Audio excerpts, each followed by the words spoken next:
aujourd'hui, nous tout connectés dans le monde à travers Internet, nous avons un téléphone portable, nous avons un ordinateur. Aujourd'hui, il y a tellement d'informations qui sont accessibles, d'informations que nous pouvons trouver qui peuvent arriver dans le monde. Nous sommes capables d'aller sur Internet dans différentes plateformes, soit pour le divertissement, pour l'information, pour ce qui peut arriver autour de nous, pour communiquer aussi avec des gens qui dans nos pays ou soit en dehors. Alors, sa connexion Internet-là, il rassemblait les mondes autour de nous. Alors, il y a tellement d'informations qui passaient, tellement de communication qui passait, qui est aussi énorme sur la danse. Et cette danse-là, il n'est pas seulement pour les adultes, il est aussi pour les enfants, pour les adolescents, pour les étudiants en particulier. Et quand ça vient, quand il commence à affecter ces enfants-là, il y a beaucoup d'impact sur leur futur, leur apprentissage, leur carrière même. Aujourd'hui, nous pouvons cause cyberharcèlement. Alors, il y a un cas qui est rapporté récemment, une statistique qui dit à nous, l'année dernière, la police tient 298 cas, et il y a des enfants là-dedans qui sont concernés. Nous avons, depuis le commencement de l'année, 643 cas. Et il y a des enfants en 10 à 14 ans qui sont concernés de ce cas-là. Et aujourd'hui, donc, nous vous guettons qui était cyberharcèlement. Comment il a affecté la vie du monde, en particulier les enfants, et comment il est capable d'amener des conséquences graves, mais aussi nous guetter qui peut faire et qui besoin faire pour protéger nos enfants surtout. Alors pour cause l'OSA aujourd'hui, nous avons Pritam Moitram, qui est assistant directeur par intérim e-education au ministère de l'Éducation et des Ressources humaines, Dr Veda Munsami, qui est assistant directeur Health and Wellness au ministère de l'Éducation et des Ressources humaines. Nous avons le sergent Samir Khan Rosanali de la Cybercrime Unit de la police. Et enfin, Sachinra Rikai, qui est consultant en cybersecurity à CERT-MU au ministère de la Technologie informatique et de la communication et de l'innovation. Alors tout d'abord, justement, nous payons cause enfants surtout. Oui. Pritam Moitram, donc, ou assistant directeur par intérim à e-education au ministère de l'Éducation. Justement, nous payons cause des enfants qui sont exposés à ce phénomène des réseaux sociaux. Je gagne l'entrée, c'est facile. Et au niveau du ministère, qui se dit trouver comment se faire le constat de la situation était actuellement. Ouais. Merci Richie pour poser sa question. D'abord, on me dit que c'est une plateforme qui pour permettre d'informer le public, les parents et les enfants. C'est plus nous informer, plus nous sensibiliser. Au niveau de l'école, nous avons un mécanisme bien établi. Généralement, mes enfants à l'école pour apprendre. Mais pendant l'éducation, je suis aussi socialisé. Quand je socialisé, auparavant, nous besoin de match de foot, nous gagnons un petit querelle, nous réglons les querelles là, en place là. Aujourd'hui, il paraît là. Une frontière de l'école peut tomber, peut effacer. Ce qui est passé dans la cour de récréation peut être réglé, moi tu comptais être réglé, peut être développé, peut multiplier en dehors de l'école, à la maison, à travers une interface, à travers les réseaux sociaux. Alors là, au niveau de l'école, nous avons une communication, nous avons des parents qui décident pour donner un device, les capables d'un portable, les capables d'une tablette, les capables d'un outil informatique. Et nous trouvons que les enfants, c'était une curiosité. Moi, je suis content, cette curiosité-là, une curiosité productive, que vous êtes capable de découvrir une information intéressante pour votre étude, parce que les réseaux sociaux, ce n'est pas que du mauvais. Hein. C'est un monde que vous êtes capable d'apprendre. Mais aujourd'hui, malheureusement, et c'est ça le ministère a déploré, c'est les enfants ne reconnaissent pas les limites. C'est pour ça qu'ils sont exposés au danger. Okay? C'est-à-dire, je n'ai pas l'information, ou quand on peut donner un outil, les parents, quand je peux à l'école, je peux non soit l'information, je ne pas connais comment on peut utiliser, et je vraiment, on dit, je vraiment être en danger, je vraiment être exposé, parce que je crois que tout est permis. Parce que plus je te rentre dedans, plus je t'enfonce, plus je t'être piégé, plus je t'être arnaqué, et ils ne comprennent pas ce qui se passe. Et là, quand on cause du cyberharcèlement, c'est-à-dire c'est une forme de harcèlement d'abord en ligne sur les réseaux, et là, c'est la raison pour laquelle donc, nous, autour de ce plateau-là, pour qu'ils nous capables de développer le sujet, comprendre, pour qu'ils nous capables d'agir et prévenir. Alors justement, comment nous capables définir cyberharcèlement? Peut-être, Sachin Rikai, définir le mot cyberharcèlement. Merci Richie. Cyberharcèlement, il évolue. hein, si nous avons un type de cas qui est rapporté chez nous, 10 dernières années, avant, nous avons un simple cas de cyberbullying, c'est-à-dire nous pouvons mettre un mot inapproprié contre la victime. Okay? Mais maintenant, avec l'évolution de la technologie, cyberharcèlement, il prend plusieurs formes. Nous avons maintenant AI. Avec AI, il y a beaucoup de façons qui nous trouvent les cybercriminels et peut servir, en fait, pour target les victimes. Nous avons créé une vidéo, juste avec une photo. Nous mettons dans une vidéo et peu importe ce qu'ils ont envie de faire, nous faisons dans la vidéo. Là. Même affaire, morphing, nous avons prendre quelqu'un sur photo, nous mettons dans n'importe quel type de photo d'envie. Alors, ça, ces affaires-là, ils prennent l'autre qui a été l'ampleur.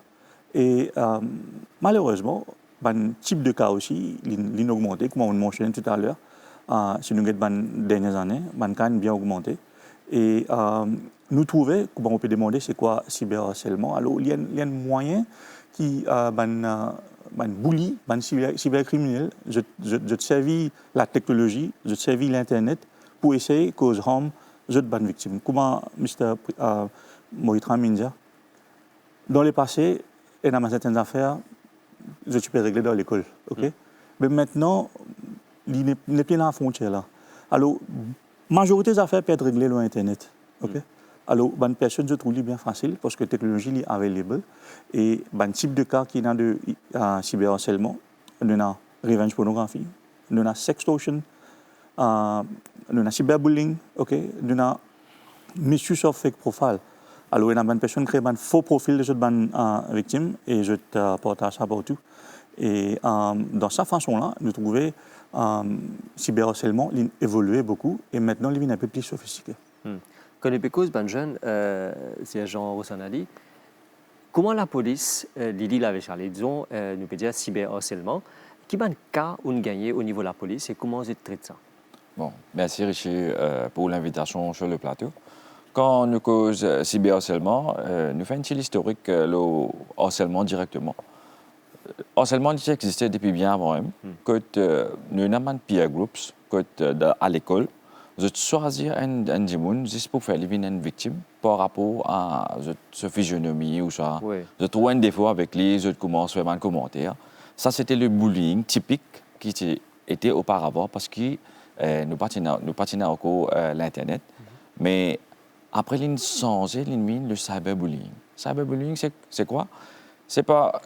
Il continue. Ça bullying là, il continue, mais maintenant, il a vers les réseaux sociaux. OK? C'est pas prendre une photo pour dire là, ou continuer à mettre un commentaire, ou partager pour un groupe. Et là, effectivement, ces enfants-là, ils filent vraiment en distress. Quand ils parlent avec leurs parents, les parents, la première affaire qu'ils peuvent faire, ils peuvent bien rapporter le cas. Et là, ils peuvent venir vers la police. Mais la police est capable d'aller dans une station, ou soit les cas venir à la cybercrime unit, ou même à la brigade pour la protection de la famille. Quand les publics expliquer comment les filles être victimes de ça cyberharcèlement-là ou harcèlement directement. Bon, là, les publics donnent tout le détail. Et si jamais nous avons la capacité pour faire arrestation de ça accusé-là, nous pouvons faire au plus vite possible. Alors, là, dans les derniers mois, est-ce que vous avez un cas, vous avez fait une arrestation par rapport à un cas qui est rapporté? Bon, par rapport à l'année 2025, nous finissons 298 cas de harcèlement. Bon, il y a tout là-dedans, il englobe tout. Et là-dedans, il y en a 19 qui concernent les enfants. OK, 19 concernent les enfants. Le nombre d'arrestations qu'il nous fait, c'est 52. C'est par rapport à tout le monde plainte qui nous fait gagner. Et effectivement, quand nous finissons gagner cette arrestation-là, maintenant, je passe la cour. Ouais. Et après, les gens qui sont les peut continuer. Quand on peut dire 19 cas d'enfants, quelle qualité cas ça? Est-ce qu'il harcèle eux, il pousse eux à bout, il met eux de photo? Nous avons les mix. Ça veut dire que nous avons gagné une cyberextorsion, nous avons gagné une revenge pornographie, nous avons gagné un cyberbullying, les mélanger. OK? Mais nous prenons par rapport à ce cas qui nous gagnent. Les enfants nous donnent priorité parce que ça les enfants victimes là, sont vraiment vulnérables. Et nous besoin de l'assistance et full support de nos côtés à la police. Maurice avec vous parce que nous besoin d'un mineur, des enfants, nous besoin aussi, bon, les enfants là, ils viennent avec leurs parents. Comment protéger eux? Parce que là, sûrement une fin de cas, j'ai besoin là, de l'enquête, comment vous dire, à un moment présente la cour, toujours, pour ne pas exposer. Comment faire ça? Bon, première affaire, tout le monde qui est côté de nos enfants n'est pas médiatisé. Personne pas arrivé à connaître combien de cas qui nous peut gagner quand nos enfants y impliqués. Ça, nous besoin protéger l'identité de sa victime. Un. Deuxième, nous besoin donner un support, un victim support. Parfois, nous passons à travers la brigade pour la protection de la famille et surtout dans le cas bisexuel. Et les lundis pour refaire avec un psychologue qui peut un suivi avec ses enfants. Et là, à partir de là, ces enfants-là, ils peuvent faire un petit peu plus safe. Parce que même les parents aussi, quand nous prenons contact avec eux, nous pouvons bien encourager pour faire à nos enfants-là venir de l'avant pour rapporter le cas, même s'il y a quelque chose encore nouveau, pour venir dire nous, parce que ça peut aider nous dans nos cases. Mais justement, nous venons là, à côté support là, quand il finit un enfant, il finit de trouver dans une situation que les victimes de cyberharcèlement, docteur Mounsami, comment là qui passait dans cet esprit-là? Comment tu peux dire, là peut-être un badinage, du monde commence si pas faire un commentaire sur physionomie, si pas sur linge, sur façon habillée, sur façon causée, il commence, mais il est là, soit je te filme sur vidéo, je commence à poster, soit je commence à écrire un commentaire, un dia, deux dia, il commence à subir, il revient dans l'école le lendemain, je te redis, il trouve ça sur une page, il envoie les bonnes affaires par WhatsApp ou les autres moyens de communication. Qui passe sur la tête de Salomon? C'est un impact dévastateur, un impact énorme qui est capable d'arriver dans les enfants. Nous devons comprendre que harcèlement, techniquement dans ce terme, c'est une communication, un phénomène qui est répété et qui intentionnellement peut causer du tort. Et quand il y a un cyberharcèlement, ça veut dire qu'il peut servir une plateforme numérique pour capable faire ça du tort là. Alors, nous devons comprendre que, comme mon collègue dit, avant, il peut arrêter aux portes de l'école, il peut arrêter à l'heure que l'école peut finir. Et à ce temps, avec le cyberharcèlement, il peut continuer les enfants là sur la case, quand les enfants là piètent sur la case, même dans le transport, il peut y avoir un message qui peut rentrer. Il y a même une autre forme, il n'y a pas juste un message qui peut rentrer, qui peut affecter. Il y a une forme d'exclusion aussi. Quand on dit tout le monde a une plateforme, nous disons, pas cause avec ça là, restons des hauts lits, tout le monde cause entre nous-mêmes, nous excluons ces enfants-là. Mais nous sommes capables de connaître que ces enfants-là sont capables de souffrir de ça énormément. Une première affaire qu'il a gagnée, c'est qu'il commence à gagner un dérangement dans ce sommeil. Il n'a pas dormi très bien. Donc physiquement, il a l'impact. Il n'a pas dormi bien, il n'a pas de manger, il n'a pas à l'école. Donc socialement, il commence à retirer progressivement de la société et qu'il dit qu'il n'a pas pu à l'école, n'a pas pu à la camarade. Il a en général des affaires qu'il a envie de faire, qu'il n'a pas envie de faire avant. À ce stade, il n'a plus envie de faire. Ça changement soudain de comportement-là, un parent bien remorque ça. Et nous sommes capables aussi de trouver des enfants qui tellement tristes, ils ne pas causer personne en classe, ou bien même à la maison aussi. Ils pas de manger, ils pas d'assis à table. Donc ça, c'est un signe qui nous besoin faire très très attention. Alors, Britta Moïdram, donc l'école primaire, secondaire, l'université, c'est au fait la société en miniature. Bien sûr. Où il y a des enfants de différentes régions, de partout qui viennent. Chacun a un comportement différent, chacun peut-être a une culture différente, façon qui se grandit aussi. Alors tout ça mélangé dans l'école. Et quand ça m'a fait là arriver, parfois, même un professeur pas connaît, parce qu'il reste d'un groupe avec certaines enfants. Peut-être pas toute l'école qui est concernée, peut-être il y a 10, 20, 30 enfants qui peut-être taquiner les enfants, bully, peut-être je pense à une badinance, mais je peux même pas réaliser. Est-ce qu'il n'est pas aussi là commencer quand les enfants rentrent à l'école, disons, souvent, cause de ces enfants-là, dire, écoutez, aujourd'hui, et non, ça va un outil numérique là, là, mais comment aussi, pour ne pas faire certaines choses, qui, là, pour la loi, ils punissent aussi. Oui.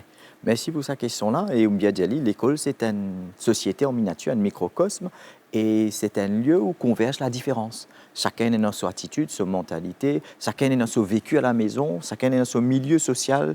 Il peut venir à l'école avec son bagage, son capital connaissance, son capital culturel, et dans la même classe, nous prenons, vous avez un terme assez fort, nous prenons parfois, parmi les élèves, nous avons des élèves qui sont neuroatypiques. Il a sa propre construction de la société, il a sa propre conception de son identité. Et le prof, lui, il a un objectif. Fondamentalement, il a son lesson plan, il a besoin de deliver, il a besoin de présenter sa leçon. Alors, si dans un scénario idéal, tous les enfants étaient prêts, tous les enfants étaient pareils, capables de recevoir l'information et ne pas tuer non, ban décalage, ne pas tuer non, ban dérapage. Et là, nous avons un processus de créativité, d'un processus de communication. Tout ce qui se passe peut passer de manière en temps réel et spontanée. Le prof, quand nous avons des enfants, il y a beaucoup d'informations invisibles autour de l'enfant qui ne pas réussir à détecter. Si l'enfant est mangé le matin, si l'enfant subit un véritable harcèlement, hammering pendant le soir, il n'a pas dormi, il subit tout un risque psychosociaux, comme mon collègue Vedal vient de dire. Et le professeur, il n'est pas comme ça, il fait abstraction de cela. C'est la raison pour laquelle, donc, dans l'école, nous avons, à part de teaching period, nous avons ce qu'on appelle le form period. Et très souvent, il nous dit à lui, même pendant le school assembly, et d'ailleurs le ministère, il met un accent cette année-ci, quand nous bisons de manière récurrente faire un school assembly, cause avec les enfants, et le prof, il n'est plus un teacher maintenant, il y a un educator, okay? Il a besoin d'une approche holistique. C'est quand il peut être une classe de, mettons, de trentaine d'élèves, il y a le flair, c'est mon capable de dire, pour capable trouver, il y a quelque chose qui ne va pas avec un enfant, dans ce regard vide. Ouais. Ou, par exemple, il y a des enfants qui peuvent subir une pression que tu n'es plus capable de rapporter ça. Ouais. Ou je ne sais pas connaître comment, Oui. qui peut passer à travers ça. Et on développe une phobie scolaire. Okay? Moi, à l'époque, je disais, trouver des élèves, ils viennent dans l'école, et puis tout de suite, ils transpiraient, grosse sueur, ils sortaient, ils marchaient à Rosil. Okay? C'est ce tonton qui faisait réamener. Et après, lorsque nous faisons appel à un expert, les psychologues, les social workers, c'est maintenant qu'ils nous comprennent l'enfant qui peut arriver. Donc, les bons, comme on dit, c'est les bons qui, le prof, avant de commencer sa classe, les cause là. Il tâte le pouls, il prend la température de chaque élève. Il est vrai qu'il a respecté le teaching time, mais aujourd'hui, beaucoup plus important que la transmission de savoir et de connaissances, c'est important ça aspect communication, ça aspect socialisation, ça redonne l'école, redonne les élèves une plateforme pour qu'ils soient capables de causer, car voice out, c'est qu'ils peuvent gagner. Alors, pour faire un parallèle là, nous peut cause le monde connecté avec l'Internet. Nous connaissons quand Internet s'est venu dans les mid-90s dans Maurice, bon, il y a beaucoup d'ordinateurs. Après, il a dit un petit peu commence à prendre l'Internet connecté avec email, cela après évolué. Là, aujourd'hui, le téléphone, tout le monde connecté. Mais ça, les mondes Internet là, connexion là, il comment dire, une grande autoroute. Eh bien, quand on a l'autoroute, nous passons nos licences, conduire. Mais là où on a un camion, où on a l'auto, où on a une motocyclette, où on a un train, tout peut passer là. Et ces enfants-là, ils comment dire, un enfant qui peut marcher dans sa l'autoroute là. Okay. Donc, nous ne connaissons pas, soit il peut taper avec un camion, parce qu'il ne même pas connaît comment pour conduire, il peut marcher. Quand nous trouvons les enfants là, les enfants, quand tu peux être là, il y a un cas, des enfants qui ont 10 ans, une game, dans ce cas-là. Moi, j'ai envie de réagir là. Donc, comment les enfants là, ils retrouvent là-dedans? Il est tellement facile aujourd'hui. Ils prennent un téléphone, tout mon téléphone vient avec une application là déjà là, sur Facebook, sur Instagram, link pour connecter, mettre un compte et l'y rentrer. Réagir libre, peut-être Sachin Rikai. C'est une très bonne question et moi j'espère que les parents portent attention. J'ai un topic qui ne fait que là. C'est vrai, maintenant, presque je suis toujours connecté.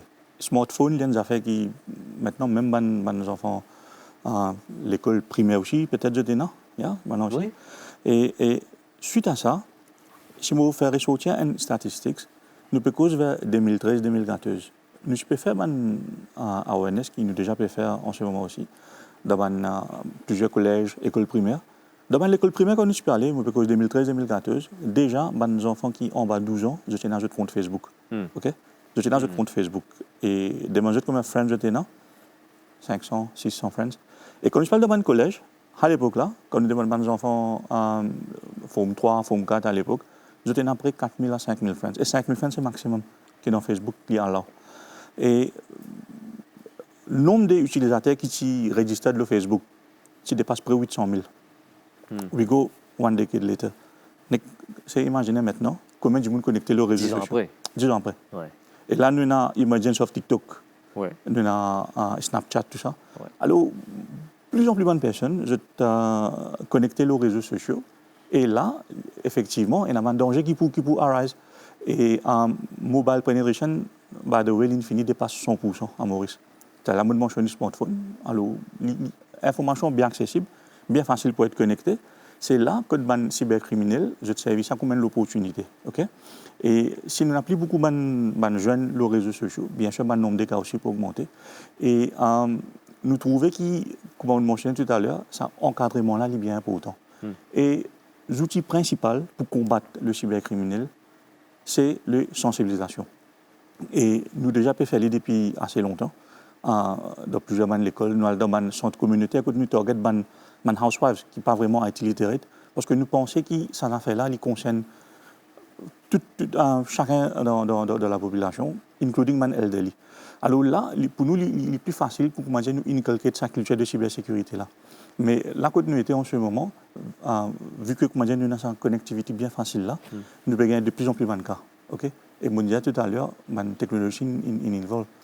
Nous avons AI maintenant, deepfakes. Oui, puisque depuis cause de là, donc, nous trouvons certains pays qui ne prennent pas de décision, comme la France, l'Australie, qui interdit complètement les réseaux sociaux à les enfants, donc moins de 16 ans, tout ça là. Moins 15 ans. Moins de 15 ans, Moins de de cette place. Et non, les autres qui peuvent interdire à moins de 13 ans.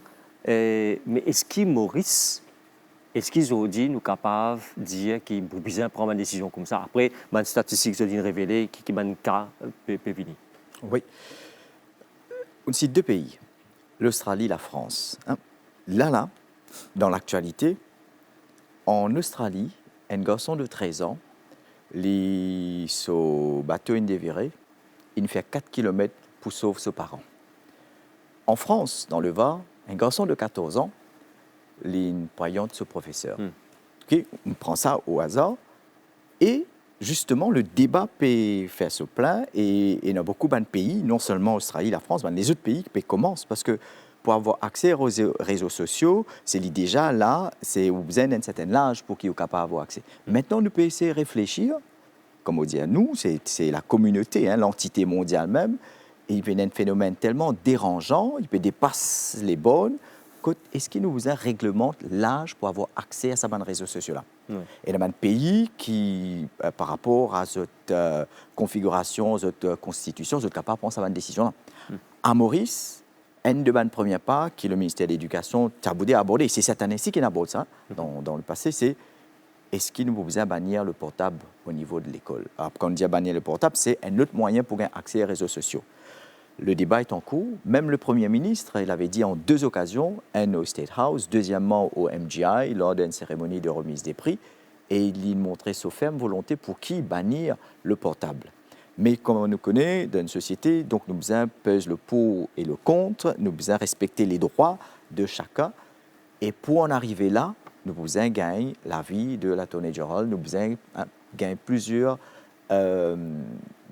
décisions, informations pour qui nous capables. Mais personnellement, comme un pédagogue, moi, je peux dire oui, il est important pour qui un enfant, quand il rentre dans l'école, qu'il ait un seul business, une seule concentration. L'outil de portable, de réseaux sociaux, il y a un outil très informatif, mais nous devons connaître comment c'est avec lui. Mais pendant sa durée-là, pendant ce processus de socialisation à l'école-là, c'est que nous occupons que de la socialisation, que de la communication, que de l'éducation. Et puis, dans un espace contrôlé, avec modération, sous l'œil vigilant de ban adultes, de ban parents, et avec un contrôle qui est strict, vous pensez, le jeune ou l'adolescent ou l'enfant pour capable utiliser ce ban réseaux sociaux, ce ban portable correctement. Justement, moi, avec vous, docteur Mounsami, c'est nous cause réseaux sociaux. Quand les enfants, surtout, les pirales, que ce soit un laptop, une tablette, téléphone, mais là, c'est ce cerveau qui peut toujours, ça screen time, je vais dire là, il y a une concentration, ça, parce qu'il peut lire, il peut regarder une vidéo, tout ça, mais ce cerveau peut affecter quand même là. Oui. Et sur l'apprentissage, il y a un effet là, ça. Absolument. Donc, nous trouvons qu'une des premières affaires qui est arrivée, c'est l'impact sur la performance académique. Qui nous a trouvé qu'il y a des enfants qui, en général, ils font une certaine performance et qui, par la suite, performance est capable d'être baissée. Donc, l'outil technologique, il y a un couteau à double tranchant. Donc, effectivement, ce philosophie, c'est qu'il nous vient servir ça pour améliorer nous-mêmes. Mais malheureusement, l'usage qui est mal intentionné ou bien l'usage qui est mal fait, il a amené les enfants à un retard sur une performance académique. Maintenant, le screen time, il y a même dans une conférence organisée par un pédiatre, et maintenant, une cause ça. Nous avons le syndrome épais, exposition précoce et excessif aux écrans. Que les enfants, dès le plus jeune âge, peuvent être exposés excessivement aux écrans. Donc finalement, nous avons un babysitter qui est humain, nous avons un babysitter qui est technologique. Et là, ces enfants-là, étant donné qu'ils passent de plus en plus les temps, l'écran-là, ça peut affecter le cerveau par la transmission des substances, des hormones comme la dopamine. Et il peut agir, il peut faire les enfants d'une certaine façon accro. Et deuxième affaire, il peut permettre de réfléchir par eux-mêmes. Ils peuvent gagner un flux d'informations excessif et ils peuvent absorber sans pouvoir faire le tri d'eux-mêmes pour qu'ils soient capables de raisonner par eux-mêmes. Ça veut prendre tout ce qui vient sans qu'une vérification. Analyser. Voilà. Ouais. Et est-ce qu'il nous est comparable à une addiction comme la drogue? Il n'est pas loin. Pas loin. Même si nous sommes capables de dire qu'il y a une certaine différence parce que la substance, la drogue, les chimiques, les tactiles, ça n'a ici qui a un impact, définitivement. Parce que quand nous pouvons retirer sa tablette-là avec ces enfants-là, ça comportement qu'il peut gagner, puis en colère, il peut crier. Mais comment dire, nous pouvons sevrer pareil. Donc, il y a effectivement un parallèle qui nous a faire entre ces des addictions-là. Mais là, peut-être une question pour les parents aussi. Souvent, nous cavalons des places publiques, nous trouvons des parents, soit les enfants, je peux manger, mais il y a une tablette là, il y a un téléphone là. Quelle est la responsabilité des parents même quand je peux donner aux enfants ces outils-là? Mais effectivement, normalement, quand nous pouvons donner un outil à nos enfants, c'est qu'ils nous aident tout le temps à avoir de la supervision dans ce qu'ils peuvent faire. Première affaire, nous avons un moment social entre nous-mêmes. Tablette portable, il n'y a pas une barrière entre la relation entre un parent et ses enfants, entre la relation entre des enfants eux-mêmes. Donc, nous disons, garde ce lien social là. Si ça met nous autour de la table, nous pouvons manger, etc., nous pas mettre tablette là-bas. Livré qu'ils ont dit, il y a une technique, mes parents servi. Si pour faire les enfants là, moi aussi, nous mettons un petit cocomelon, guettez-toi, après la bouche là ouverte automatique. Mais nous pouvons trouver que les enfants là peuvent venir, comment dire, un robot lié, ils peuvent manger et ils peuvent connaître qu'à chaque fois qu'ils peuvent guetter sa portable là, ils peuvent gagner faim. L'inverse aussi, à chaque fois qu'ils peuvent manger, ils peuvent guetter sa portable là. Donc, nous pouvons briser les liens sociaux qui traditionnellement, supposément, être là et être le renfort de la société. Et ça, quand ils gagnent des petits, l'habitude là, rester... Il continue à aggraver. Parce qu'il a des petits là, il peut content. Il arrive un moment, il manipule le portable là. Donc, il peut le choisir, il peut faire, il peut guetter, il aime.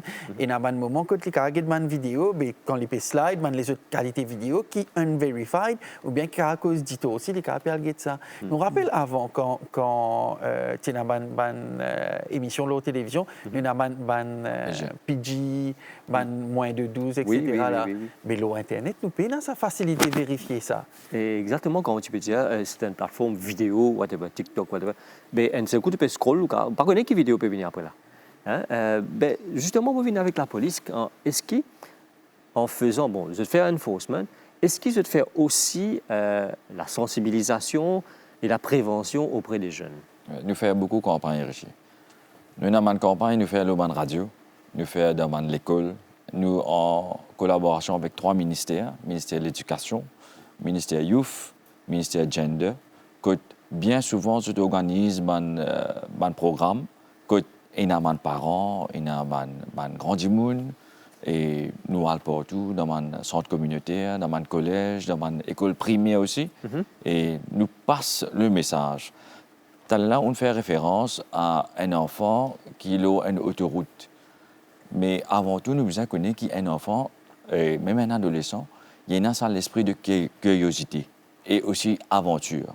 Alors, quand les parents dans les réseaux sociaux, quelque part, ils pensent qu'ils restent anonymes, ou soit si ils créent un profil, ils restent dans l'anonymat, mais ils peuvent exposer à un danger qui est dans l'Internet. Ça, c'est une affaire. Cette deuxième affaire, nous disons que l'âge pour accéder aux réseaux sociaux, les 13 ans. Comme à Facebook, comme à TikTok, il y a 13 ans. Alors, c'est quand on peut mettre ça là-bas, ou qui a 13 ans, il peut filtrer tout le content. Mais malheureusement, ce qui est arrivé aujourd'hui pour créer un compte sur Facebook ou même sur TikTok, où vous avez des affaires, où vous avez soit un numéro de téléphone ou soit un email là. Mais tous les deux, allez, un email, là, on crée un email, parfois, un parent qui a créé un email pour ses enfants. Et il besoin de dire qu'il a donné les créer pour ses enfants. Parce que même si vous pouvez faire l'île au Gmail, Google il peut donner priorité, un parental control qui est capable de faire, quand il peut empêcher ses enfants d'accéder à certaines choses. Même sur YouTube, ou capable, quand on peut accéder à YouTube, si un enfant, il ne peut pas accéder à toutes les affaires. Même sur TikTok aussi, pareil. Mais là, qui nous fait? Tout ça, ça des priorités là, nous peut sauter. Parce qu'il fait un numéro de téléphone, il saute, nous peut enregistrer le nom de parent directement. Parce que l'IM qui vous donne ça aux enfants. Les enfants là, comment ils gagnent ça, ils peuvent mettre un numéro de téléphone, ou soit ils mettent un email. Mais définitivement, il n'y a pas ça filtrage. Alors, quand ils peuvent rentrer le TikTok, toute vidéo qui est là, ils peuvent guetter. Le Facebook aussi, ils ont accès à toute plateforme. Là, ils peuvent, comme je dirais, mettre les plus en péril à un danger qui est dans l'Internet. Il y a beaucoup de stalkers, il y a beaucoup de prédateurs en ligne. Et les enfants sont bien naïfs, ils ne pas connaissent. Parfois, nous avons que sur un groupe de WhatsApp, que tu peux penser, ils peuvent causer avec un étudiant comme Ali, mais ils peuvent causer avec un grand monde. Mais après, ils peuvent remarquer qu'ils voilà, s'ils peuvent causer avec un grand monde, mais trop tard, quand ils finissent, partage de photos. Et là, quand nous guettons, bien souvent, ou bien une photo en ligne, ou bien une vidéo de jeunes, bien jeunes. Mais la plupart du temps, vous trouvez qu'ils peuvent faire dans l'ensemble fermé. Moi, je un contrôle là-dessus. Les rôles des parents, je comprends qu'ils sont parents, nous sommes working parents, mais pas tout le temps, là, au moins entre les deux, nous sommes capables et avons la capacité pour vérifier ce que nos enfants peuvent faire. Alors, même nous vérifier sur portable aussi. C'est ça. Nous sommes capables de vérifier sur portable. Il ne fallait pas que nous pensions qu'il y a une privacy. Parce qu'il dit, mais quand il y a un problème, quand tu privacy pour être là. Donc, les parents qui payent nous là, vous êtes capable de ça? Bon, on connaît, il y a la loi qui protège les enfants, vous êtes dans. Pas connaît. Non, Richie, ça fait bien pourtant là-dedans. Les enfants qui ont 10 ans, je ne sais pas prendre une décision pour eux-mêmes. Qui ont fait bon, qui pas bon pour eux. Je vais donner un simple exemple. Il y a beaucoup de vidéos qui ont des enfants qui étaient comme mon chien tout à l'heure, quand je peux déjeuner, tout ça. Il est bien facile pour donner des affaires sur YouTube. Mais quand ils nous trouvent, we have come across, et la fois, un enfant, il peut avoir un clip bien innocent, qui, bien sûr, intentionné pour les enfants même, mais in between, un ad apparaît. Un ad de 10 secondes, 15 secondes, il vient pour les finales vite. Et nous trouvons que c'est un cybercriminel ce qu'il veut faire. Je peux mettre un ad, côté d'un contenu inapproprié, qui, bien sûr, il choque les enfants. Et beaucoup d'enfants peuvent trouver ça. Et par des temps, je parle des autres parents, ils viennent finir aller. Alors là, il est bien important pour commencer par les parents aussi. Je te fais un monitoring qui peut être consommé online pour les enfants. Et il y a une autre affaire encore qui s'est bien ajoutée, que nous trouvons un phénomène qui s'appelle grooming, online grooming. Okay? Et quelque part, il y a un fléau à travers le monde. Et nous devons faire extra attention, parce que là, les cybercriminels, ce qu'ils veulent faire, je dois target ça, les jeunes, surtout les jeunes qui, comment dire, je suis vulnérable. Okay? Je suis dans une situation chez eux qui fait que je suis vulnérable d'une certaine façon. Je suis peut-être un parent et un problème. Alors là, je fais un background sur Internet, je suis potentiel victime là, approche en ligne, et je servis AI, qui change la voix, comme Samien disait tout à l'heure. Je change la voix, je fais paraître comment j'utilise les enfants. Contacte les autres, rentre camarades, et avec eux, des gifts, des cadeaux, même l'argent, même un portable une fois. Et je te fais grooming d'une certaine façon, que je gagne sa confidence of the potential victim, et ça termine très très mal. Okay? Alors ça, c'est une affaire qui est un phénomène en ce moment. Alors, d'abord, responsabilité des parents, guetter, quand je vais donner aux enfants un téléphone, une tablette, guetter, qui a une application, non? Bien sûr. Et il est capable aussi de permettre ça dans les réseaux sociaux là aussi. Oui. Il est capable de dire aux enfants, bon, ok, moi, donne-toi ça pour communiquer, oui, mais tu pas rentré là. Mais les enfants là, ils peuvent trouver un autre moyen, ils peuvent l'autre ordinateur, c'est pas quoi, ils peuvent rentrer. Mais peut-être la meilleure chose, moi, pas connu, dans le domaine, la meilleure chose, c'est que les parents commencent à causer avec leurs enfants dès le plus jeune âge. Pareil, comment dire, bien cause aux enfants, la drogue, qui se battent danger, mais ça aussi. comment se causer, ou comment dire, tu as l'air, professeur, comment se dire, tu as allé faire une campagne. Est-ce qu'au niveau ministère ICT aussi, il y a des affaires comme ça qui se fait? Bon, il y a plusieurs bonnes initiatives qui les pourront partager avec vous, qui nous peuvent faire au niveau ministère. Tout d'abord, comme on disait tout à l'heure, l'outil principal ici, c'est la sensibilisation. Et il y a une responsabilité partagée. Bien sûr, il y a un parent, mais qui fait un dada ici, à la maison. Maintenant, aussi, bien connu, qui peut arriver. Et comme on a beaucoup de petits enfants, peut-être les bonnes plus bon les fait. Un professeur, extra important, la cause ça, nous, au niveau CTMU, ministère IT, nous faisons une affaire qui s'appelle Train the Trainer. Parce que vous connaissez, il n'est pas évident pour faire une coverage toute Maurice en entier, pour nous faire avancer avec tous les enfants qui sont là. La cause ça, c'est tout le professeur ICT, chaque année nous organisons un training, nous empower eux, pour eux connaître qui est en danger, comme ça, eux capables de faire l'école respective. Et au niveau de mesures, qui peut prendre au niveau du ministère, le ministère fait que lance Child Online Protection SIM card. Okay? Et ça peut être provided par un ISP principal ici à Maurice. Nous avons Mauritius Telecom, nous avons MTEL, nous avons MTML. Alors, sa SIM card-là, c'est quoi? Les parents qui ont acheté sa SIM card-là, et je servis ça pour les enfants qui, comme si j'étais dans un portable. Et ça, SIM card-là, c'est-à-dire sur le data package qui peut être offert, il a déjà fini de faire un filtrage. Faire un filtrage contre les sites harmful, qui les enfants pas supposés avoir accès. Une cause social media, on a plus loin. Ça veut dire que toutes les affaires qui sont inappropriées pour les enfants, it will already be filtered. Et ça SIM card là aussi un dashboard pour les parents, pour trouver un peu qui bonne activité pour les enfants là.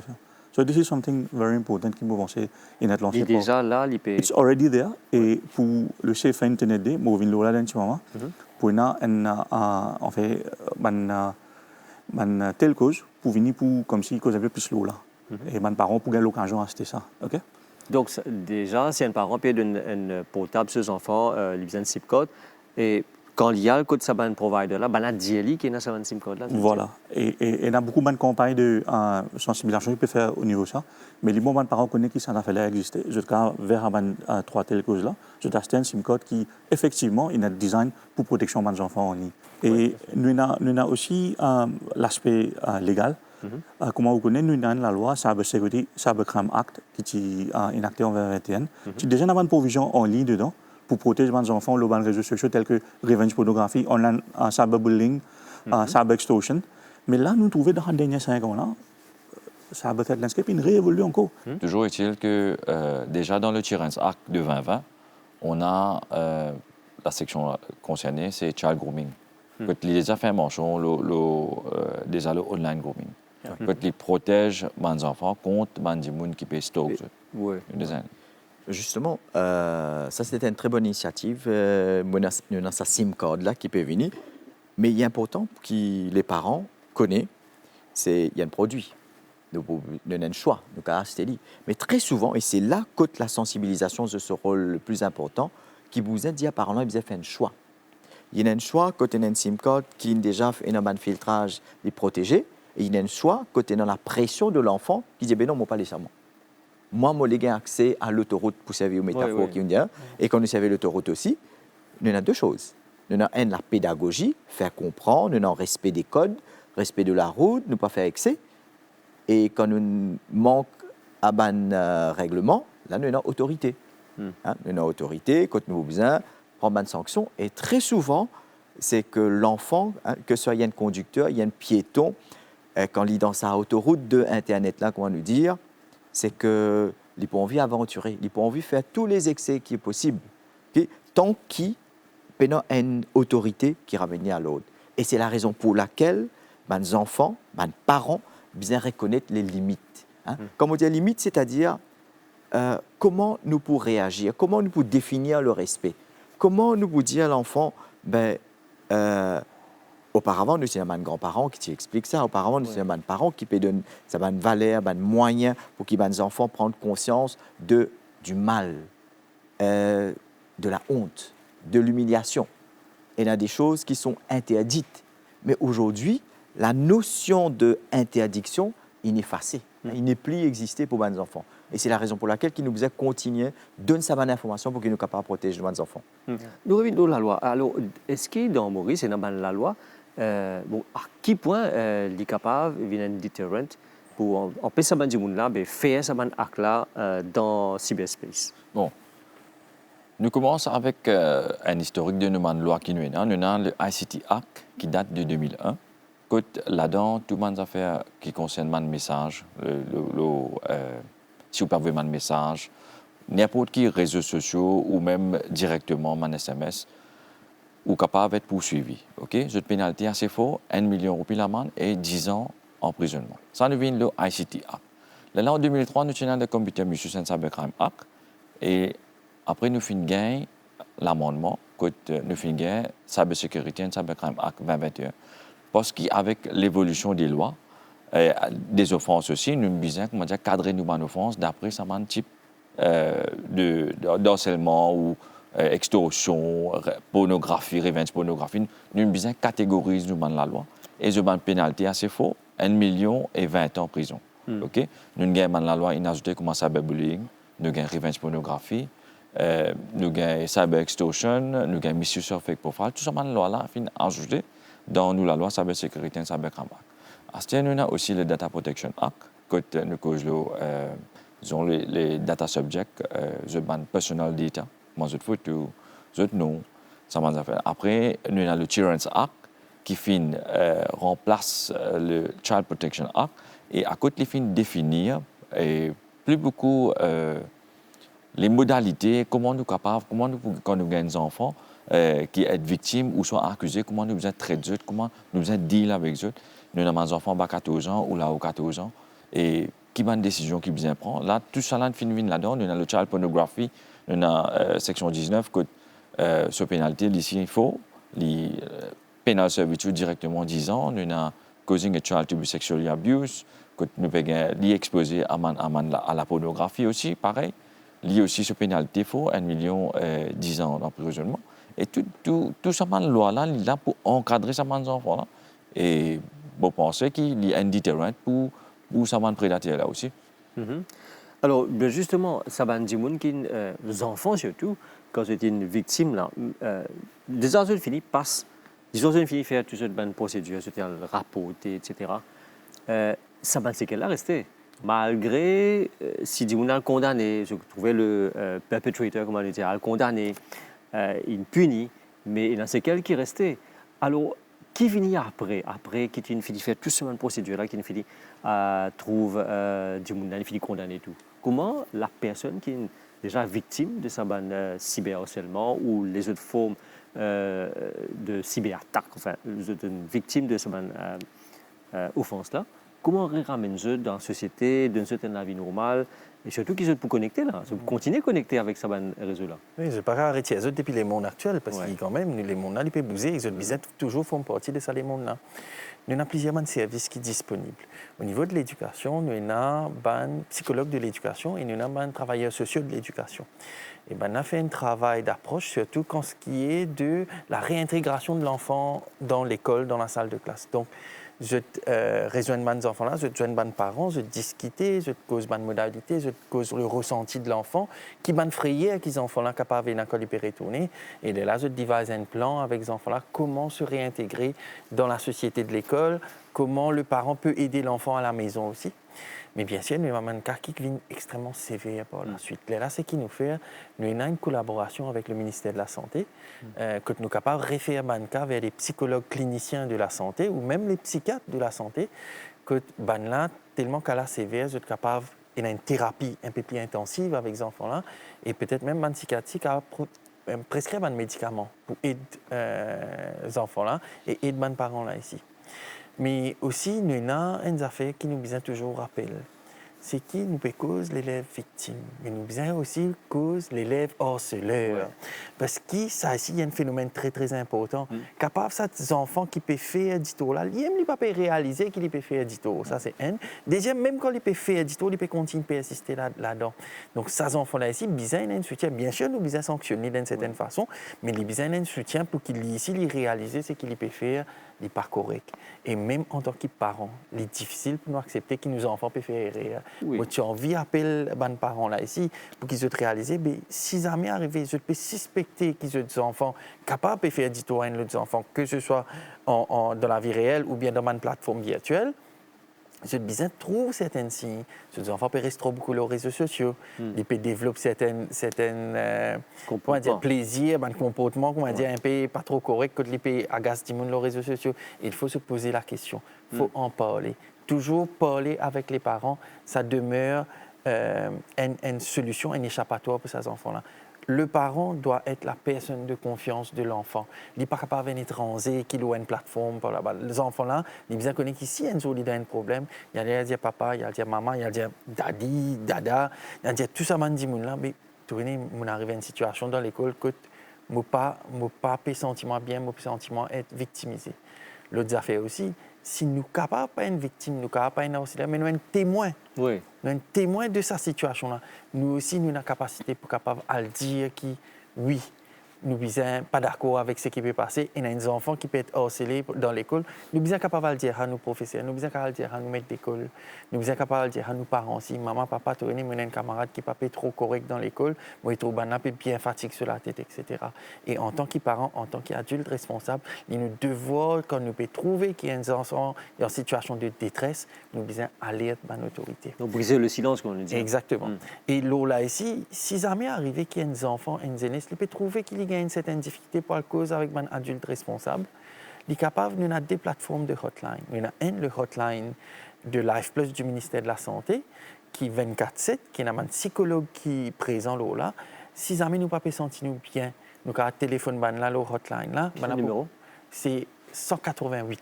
Si je ne me trompe pas, c'est 188. Et vous êtes capable 24/7 gagner accès direct avec un psychologue. Et le psychologue là, pour finir cause avec eux, pour finir dire aux bétonniers, tu as envie de moi demain, ou bien tu as dit à toi, Alzon quelqu'un pour moi demain, dans un centre tranquille, en toute discrétion, en toute confidentialité, nous pas pour révéler le nom. L'autre plateforme aussi qui nous est là, c'est une ONG qui travaille très très bien, qui s'appelle Befrienders, qui est là depuis des dizaines d'années et qui peut faire un gros travail aussi avec cette hotline, que je peux aider beaucoup de zen, viennent ouvrir la porte, même ouvert une plateforme WhatsApp. Parce qu'il y a une fois, des gens sont capables, je préfère pas téléphoner, je t'envoie un message. Il y a une plateforme WhatsApp, tu peux checker le numéro sur Internet, il est facilement disponible. Alors, donc, le message, c'est oui, il y a des gens, il y a des enfants capables de trouver dans une situation que je te sens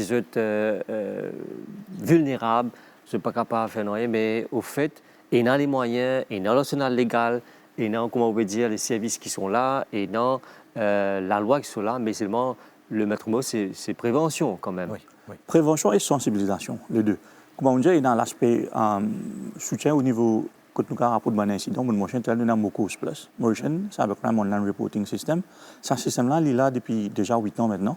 Et auparavant, malheureusement, une personne qui est une victime, je ne sais pas connais exactement quoi de quoi rapporter. Je parle de station de la police, cybercrime, Data Protection Office, même au niveau 7, pour différents types de cas, sur l'aspect légal, sur l'aspect technique. Maintenant, avec cette plateforme-là, il y a une one-stop shop, comme si les parents, les jeunes, je rapportent ce cas et il y a une action qui peut prendre immédiatement.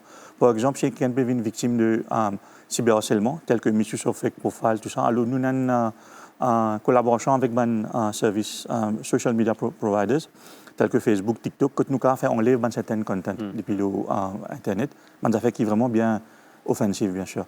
Et ce système-là aussi, il permet nous, comme si nous channel banca au niveau légal, à la cybercrime minute, que de balancer pour certaines actions. Si nous avons 10 pour l'année dernière, nous avons près 6 000 cas qui n'ont pas apporté. OK?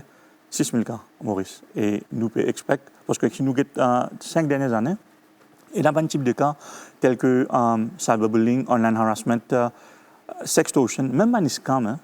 Les jeunes ne sont pas à l'abri de scam. Pas encore aujourd'hui. Quand on a payé l'argent online. Ok, je vais faire. Même sur un jeu, je peux dire. Alors, ça un type de cas-là, nous, côté dans l'aspect légal, nous channelons au niveau cybercrime minute, comme si action légale qu'on prend. Ok.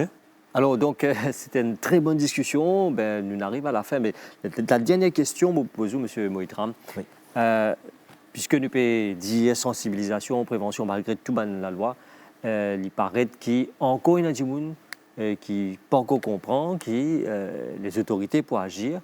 Mais seulement, le principal, qui concerne, c'est nous, les enfants. Et bien, responsabilité et le soutien de tout le monde pour capable disons, protéger Oui. plus bien.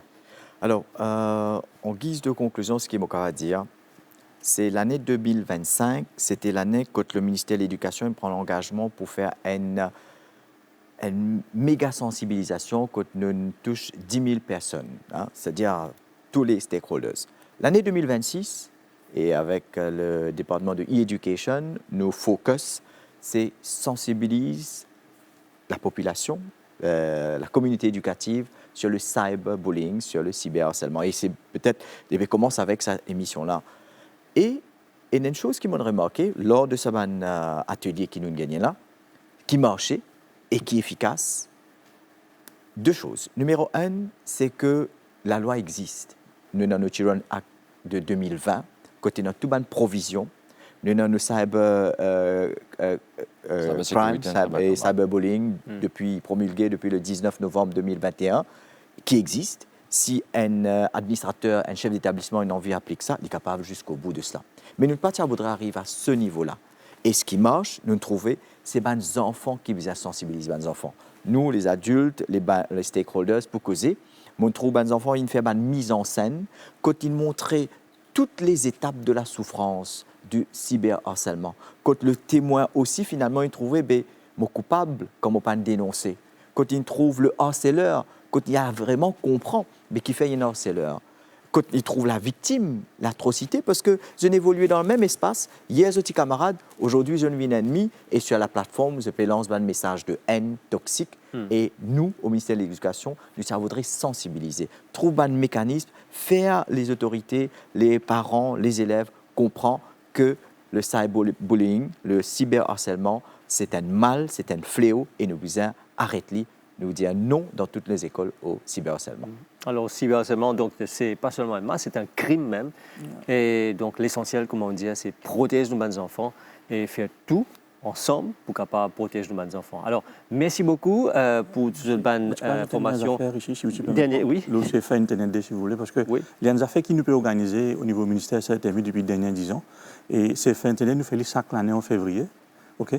Et il y a l'occasion que nous sensibilisons, la prévention, sensibilisation, les jeunes de différents collèges, écoles, les parents et les professeurs. Cette année-ci, nous pouvons organiser Internet Day, comme si nous pouvons inviter aussi TikTok pour être présent dans comme si l'aspect protocole, comme si en tant qu'un grand social media provider, surtout à Maurice, quand il y a un jeune qui peut servir TikTok, alors pour nous, une conversation avec TikTok qui est bien sûr bien helpful pour les jeunes. Cette année-ci, nous pouvons organiser Internet Day à Octavier, okay, que nous pouvons organiser près 600 à 700 enfants, parents et professeurs. Et pour nous aussi une intervention de Interpol qui pour cause de l'aspect légal. Alors, cette année-ci, nous pouvons essayer, comme si, faire de plus, comme on allait faire SIM card, Channel Protection, pour une section là. Et le ministère peut aussi lancer une vidéo, ça thème, ça l'année là. C'est assez, comme si, utilisation de l'Internet et l'évolution de AI. Alors, ouais, bien sûr, nous une cause là. Et comment nous dire, donc l'essentiel, c'est faire tout ensemble pour protéger nos enfants. Voilà. Merci beaucoup. Suivez-nous l'émission.